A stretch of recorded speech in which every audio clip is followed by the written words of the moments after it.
as you can see, this is ridge here. This area is at a higher level, this is the lower level. Got it? Remember, always the temporal wing will be at a higher level, whereas the orbital wing will be at a lower level. Again, if you remember from the theory class, this large foramen here, give me one refill, pen. This foramen that you see, this is foramen orbitorotentum. And this foramen orbitorotentum, it is always at the junction between the temporal wing and orbital wing. From there also you can know this is orbital wing and this is temporal wing. So now we can say this is body of postsphenoid, this is the temporal wing, this is body of presphenoid and this is orbital wing. Now if you from the theory, if you remember, the postsphenoid has got 4 parts. It has a body, it has a pair of temporal wing, then it has a pterygoid crest, this is pterygoid crest you see, and a pterygoid process on this side. Okay, here you will have a pterygoid process, this is pterygoid crest. Other 2 parts is body and temporal wings. Is it clear till here? Okay. Now coming to the body of the postsphenoid, it is made up of 2 surfaces. This is the external surface, this is internal surface. External surface is rounded and it is for muscular attachment. On the sides of the external surface you can see one groove here. This is the Vidian groove. This is Vidian groove. Okay. Now this surface is the cranial surface or internal surface. This surface presents a depression. You can feel your finger here. This is the depression. So this depression is called as sella tarsica or the pituitary gland or hypophyseal fossa. Okay. Now on the posterior margin of the sella tarsica you can find a ridge here. You can just feel it. So this is dorsum sella. Over the dorsum sella actually it got broken. You will have a small pointed projection here. That will be called as postsphenoid process. Got it? Now this broken part here, no, this is not a foramen actually. This part got broken. Now, as I told you, this is the temporal wing, right? So temporal wing near the body will be perforated by a large foramen. This is foramen ovale for the exit of the middle meningeal artery and the mandibular division of the 5th cranial. Okay. Now this area here, this is foramen lacerum. Okay.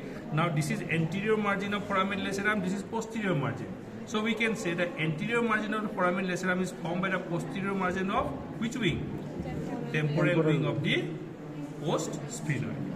Okay. Now, near the anterior margin of the temporal wing, near the medial border, there will be a notch which will unite with a similar notch on the posterior margin of the orbital wing to form a foramen here. This is the foramen orbitorotentum, which is at the junction between the 2 wings. Okay, you have a notch from the presphenoid and a notch from the orbital wing and a notch from the temporal wing. Together these 2 notches will unite orbitorotentum. Exit for the 3rd, 4th, 5th and 6th cranial nerve. From the 5th, which 2 branch? The maxillary and the ophthalmic branch. Got it?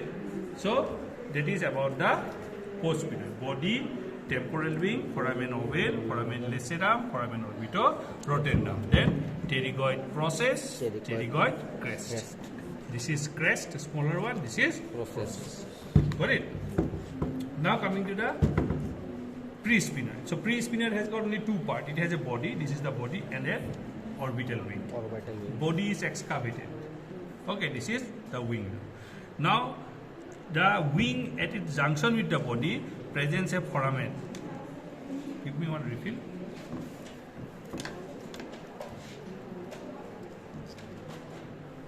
Here you see. You can see this foramen here. So this foramen is at the junction between the wing. Which wing is this? Orbital wing. And the body. Okay, so this is the optic foramen.